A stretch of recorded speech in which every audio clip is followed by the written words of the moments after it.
Et bonjour. Voilà, je reviens parce que le facteur est revenu. Me voici pour partager avec vous l'ouverture de ce petit colis qui me vient de Carrie Malone Spacious Création, donc le tarot spacieux.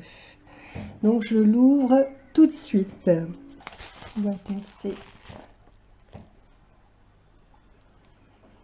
assez large. Donc je l'ai ouvert. Voilà donc la jolie boîte du tarot spacieux, tarot qui a été créé par Annie Ruicht, je ne sais pas trop comment le prononcer, et Carrie Malone. Donc Annie pour la partie artistique, Carrie pour la partie lecture, analyse, voilà, lecture du tarot. Alors, donc un petit guidebook, voilà, dans les roses. Donc il n'y a pas d'image à l'intérieur, bon, il avait prévenu. Une petite note des créateurs. Bienvenue dans le tarot spacieux, la magie que vous trouverez dans ce deck est le reflet de la magie qui vous traverse. C'est la même magie qui traverse la planète et tout le cosmos que nous partageons. Nous espérons que ces cartes vous offriront des conseils utiles tout au long de votre parcours humain, des contractions et des extensions. Plus important encore, nous espérons que ces cartes vous rappelleront que vous faites partie de quelque chose de vaste, de mystérieux et de beau. Alors, on va passer au moment tant attendu, la présentation des cartes. Un joli dos. Et puis, les cartes. Donc, un petit ruban rose abricot. Cette inscription "This space is for you" avec mon magnifique accent, donc l'espace de notre relation au monde. Alors je vais prendre mon bâton. Oh, que ça sent bon. Alors, donc, ce magnifique jeu de tarot, donc il a été commencé en 2016 par cette collaboration créative et on en est donc à la deuxième édition. Donc, il semblerait qu'il y ait eu des petits changements au niveau de la première édition et la deuxième édition, déjà au niveau du dos de la boîte, puisque moi, je n'ai pas eu la première édition, mais dans la première édition, il semblerait qu'il n'y avait pas ces photos de cartes. Alors, on commence la présentation des cartes. Donc ça, c'est le fou. Donc, on est dans un tarot, bien sûr, type Rider-Waite. Ce que j'ai aimé, moi, ce qui m'a attiré, en fait, dans ce tarot, ce sont les couleurs, la lumière, la simplicité en fait des illustrations, la clarté, non pas la simplicité, mais la clarté des illustrations et la lumière en fait, la grande prêtresse, la résonance, l'écho, la résonance du monde.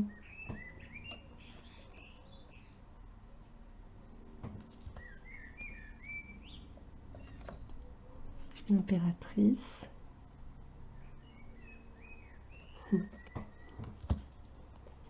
L'empereur avec ses 4 pétales.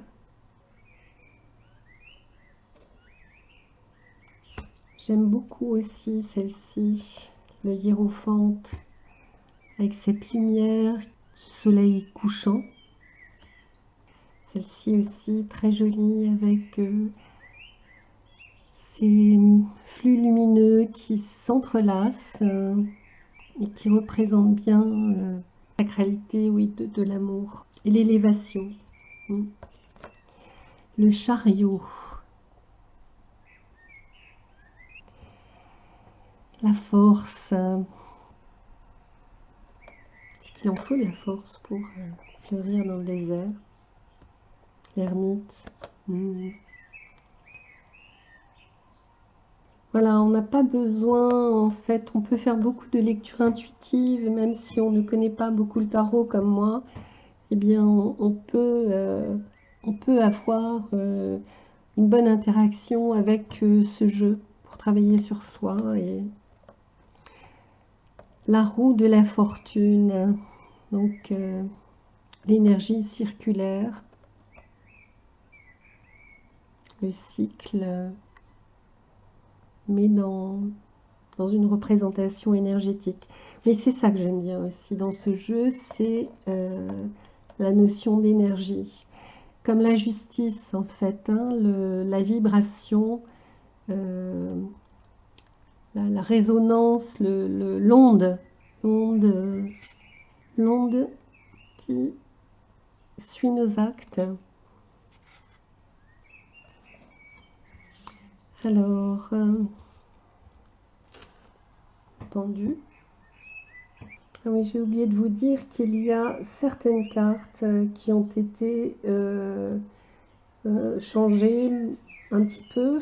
Donc il y avait la grande prêtresse et la roue de la fortune qui ont été éclaircies. Et l'ermite également. Donc la mort. La tempérance. Je trouve que c'est une représentation qui me paraît assez claire, voilà, des deux extrêmes et de la justesse qui peut se situer entre les deux. Le diable.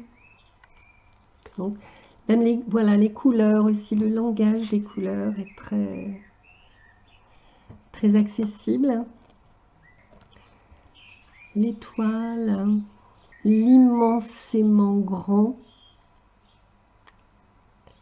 aperçu de notre petite place, la lune, avec cette idée de nature foisonnante, le soleil avec le tournesol. L'arcane du jugement. Je vais vous lire un extrait du livre. Donc, les mots-clés, renaissance, appel ou but. Le jugement vous attire pleinement dans vos appels les plus élevés. Il y a des forces qui vous guident en ce moment. Selon votre système de croyance, cela pourrait être votre moi supérieur, Dieu, l'univers ou autre chose. Peu importe. Comment vous l'étiquetez? Ce qui compte, c'est de répondre à l'appel. Alors que le fou est une large ouverture aux possibilités, le jugement est une invitation sur un chemin spécifique. Si vous vous sentez attiré par certaines actions, décisions ou manières d'être, cette carte pourrait être le signe que vous vous dirigez vers un but magnifique. Il est temps de faire ce que vous savez, que vous êtes censé faire. Il existe de nombreux cycles d'inauguration de l'ancien et de l'accueil dans le nouveau à travers le tarot. Le jugement est l'une de ces cartes, offrant une chance de renaissance. Il existe un royaume mystique qui existe à côté du monde ordinaire. Entrez dans ce portail. Absolvez-vous du passé et soyez témoin de ce que vous devenez. Le monde. Je vais vous lire aussi le monde. Allez. Les mots-clés unité, intégration, individuation. Le monde vous aligne avec votre complétude inhérente. Le magicien et la grande prêtresse explorent les thèmes de la dualité. Le monde unifie ces thèmes, affirmant que tout est un. Vous êtes entier dans votre soi et vous êtes une composante d'un tout plus grand. Soyez chez vous, en vous-même, et rappelez-vous que vous appartenez à cet univers. Le cercle au centre de la carte n'a ni début ni fin. La spirale reconnaît que même à la fin d'une phrase, l'expansion se poursuit. Comment pouvez-vous intégrer ce que vous avez vécu avant de vous précipiter? Laissez les leçons que vous avez apprises jusqu'à présent s'installer dans votre cœur, votre esprit et votre âme. Le monde parle du processus que Jung a appelé l'individuation. L'individuation signifie intégrer tous les aspects de votre psyché afin de vous connecter avec votre soi. Le soi est le règne de votre âme, l'unification de l'ego, de la conscience personnelle et de la conscience collective. Sachez que vous êtes complet, vous êtes la magie en mouvement. J'aime beaucoup ce regard qu'elle a, ce recul qu'elle a sur les arcanes du tarot et sur la psychologie. Alors, maintenant, nous rentrons dans les arcanes mineurs. On va commencer avec les bâtons. Alors, avant, je voulais vous dire qu'il y a certaines cartes qui ont été changées entre la première et la deuxième édition. Donc, il y a ce fameux 3 de Pentacle qui avait été mal orthographié dans la première édition. Donc, apparemment, il va y avoir des renvois de cartes, d'après ce que j'ai compris, pour le 3 de Pentacle. Donc, je vous avais parlé de la roue de fortune, de l'ermite, de la grande prêtresse qui ont été éclaircies. Il y a également de subtiles modifications qui ont été faites en ligne pour l'as de coupe, le gardien de coupe. Le 5 de Pentacle a, lui, été l'objet d'un changement plus notable. Il a été retravaillé pour que le loup soit plus identifiable. Voilà. Donc on commence par la suite des bâtons. Alors ce que j'aime beaucoup dans cette suite des bâtons, c'est d'abord l'atmosphère qui entoure le bâton, qui passe de l'ombre à la lumière, bien sûr, et la couleur des bâtons eux-mêmes, qui sont tantôt blancs, tantôt noirs, tantôt rouges, selon la signification de l'arcane. Donc là, on est dans l'étincelle du bâton, le début. Ensuite, on est avec le 2 de bâton, donc là, on est dans l'action réfléchie. Je trouve que c'est vraiment bien vu. Le 3 de bâton, donc au début d'un projet, au début du chemin créatif. Le 4 de bâton, donc le 5 de bâton, la rivalité, le 6 de bâton qui est d'une couleur différente, la victoire, avec la couronne de laurier, et donc avec cette couronne, la légitimité. Le 7, donc le 7 de bâton, donc des choses plus difficiles. On n'est plus dans la même couleur. Le 8, associé à la rapidité. Le 9, c'est cette fleur là, cette armure. Le 10, là on voit que c'est beaucoup là. Alors là on a avec les cartes de cours des couleurs qui changent. On a la salamandre qui apparaît.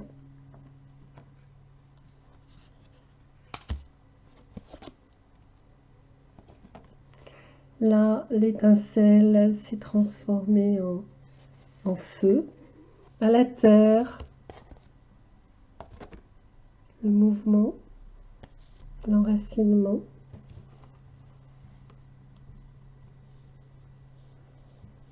Avec cette idée de construction. J'aime beaucoup celle-ci.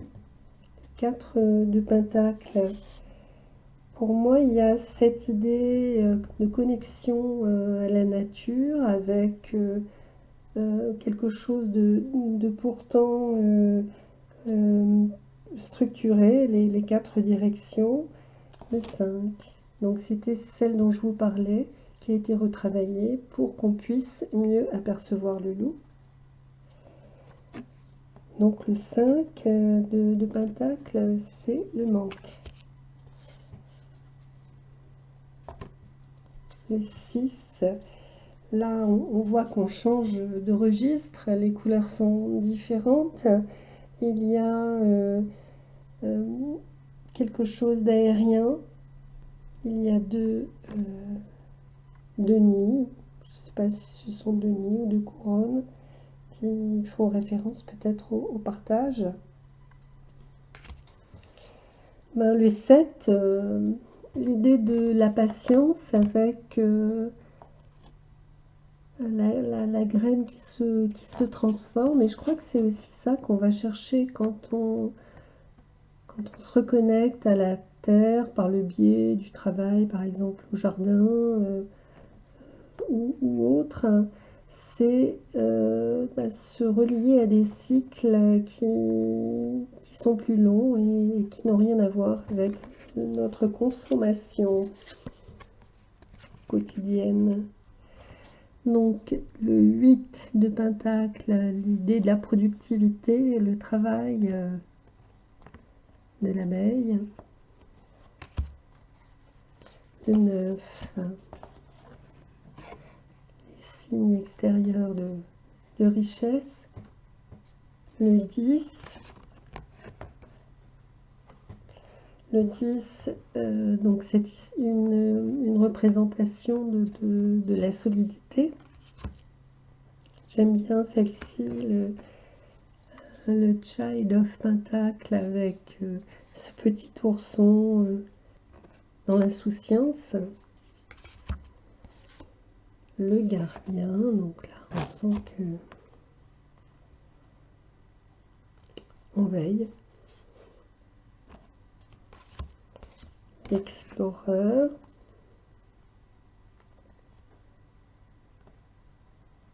Elder.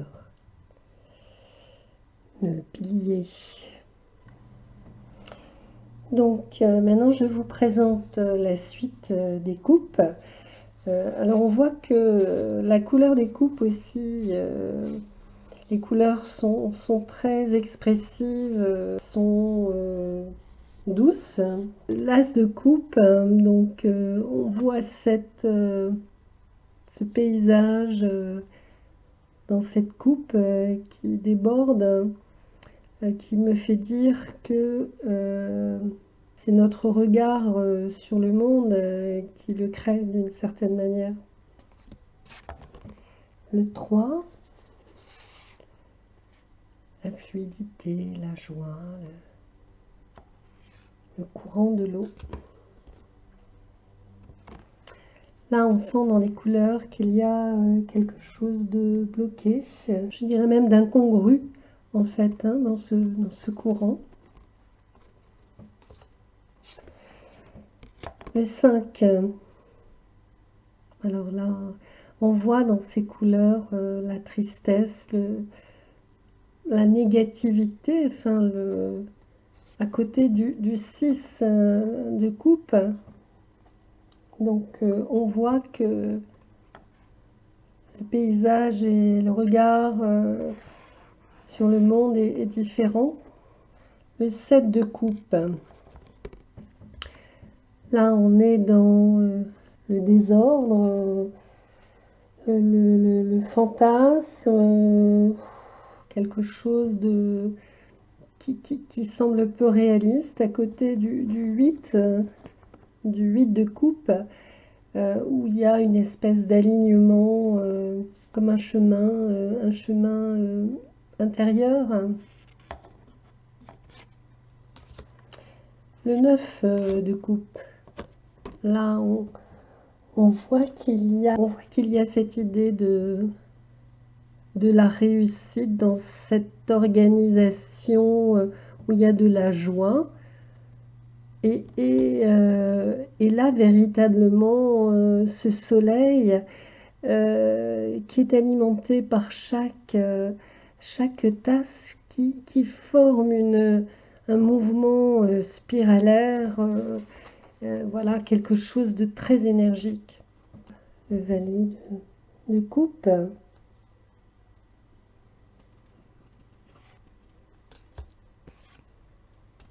Le gardien.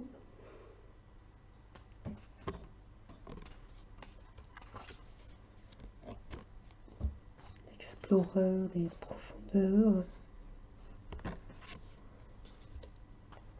Puis j'aime bien aussi celui-là. On a bien cette idée de la dualité et quelque chose qui se rejoint. Alors, ensuite, on finit par le monde de l'épée. Donc là, c'est un univers dans des couleurs froides.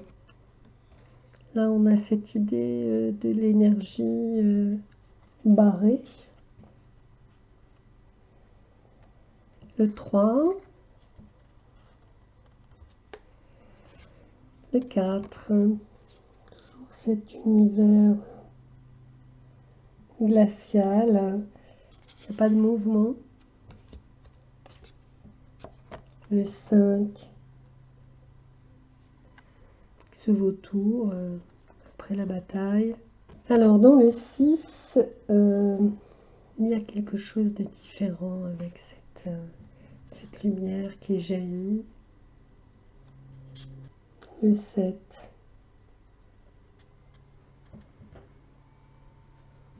Le 8. Le monde des croyances limitantes.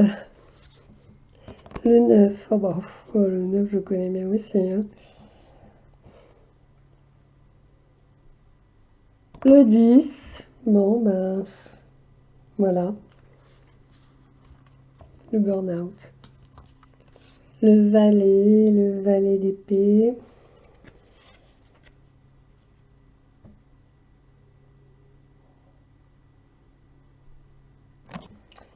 Cavalier d'épée.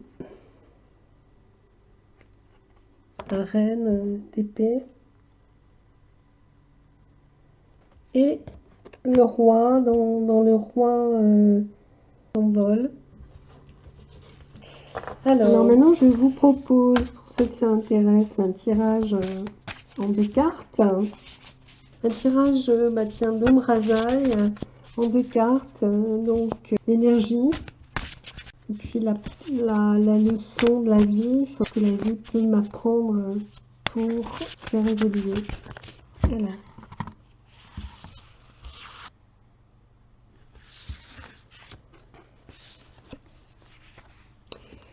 Donc, alors, je vous mets ce que j'ai pioché. C'est quand même très joli, je trouve. Donc, la force dans l'énergie et la leçon de la vie, l'explorer, la poursuite d'un voyage en profondeur, d'un approfondissement. Alors je vais faire une pause pour lire et vous lire ce qui est indiqué. Alors, donc je vais vous lire ce qui est indiqué dans le livret pour la force. Donc les mots-clés: courage, patience, force douce. La force vous incite à adopter une approche douce mais confiante. Il y a une audace similaire dans la force que celle trouvée dans le char, mais il y a plus de grâce et de douceur ici. La force affirme que vous pouvez fleurir délicatement, même si vous vous trouvez dans un environnement difficile. Abordez les défis avec courage plutôt que d'avancer impitoyablement au bulldozer. Trouvez de l'empathie pour le terrain dans lequel vous vous trouvez. Ayez la patience de comprendre votre situation et de trouver des moyens de travailler avec eux plutôt que contre eux. Le cactus vit dans un environnement sec tout en contenant des réserves d'eau. À ce titre, cette carte rappelle que vous disposez également de grandes réserves de puissance douce. Exploitez ces réserves, soyez patient avec vous-même et les autres. Vous êtes fort et compatissant. Croyez ceci, sachez ceci, agissez en conséquence. C'est très joli et je trouve que ça invite, c'est vraiment une invitation à regarder les choses en profondeur. Justement, donc, l'exploreur, hypersensibilité, romance, ben oui. Lorsque vous entrez profondément dans vos sentiments, vous activez votre explorateur intérieur de coupe. C'est un moment fort pour explorer vos émotions à travers l'introspection ou l'art. Et comme les poissons ici, soyez prêts à plonger dans les eaux plus sombres et plus troubles. L'explorateur de coupe a une nature romantique, admirable, mais peut aussi être dramatique et maussade. C'est vrai. Rappelez-vous que les sentiments sont valables, mais qu'ils ne sont pas toujours des faits. Vous apprenez toujours à gérer votre énergie émotionnelle. Embrassez ces eaux profondes, mais veillez à ne pas succomber au courant sous-jacent. Voilà, faire de ces fragilités une force qui nous meut et nous émeut et qui nous fait avancer. Au revoir.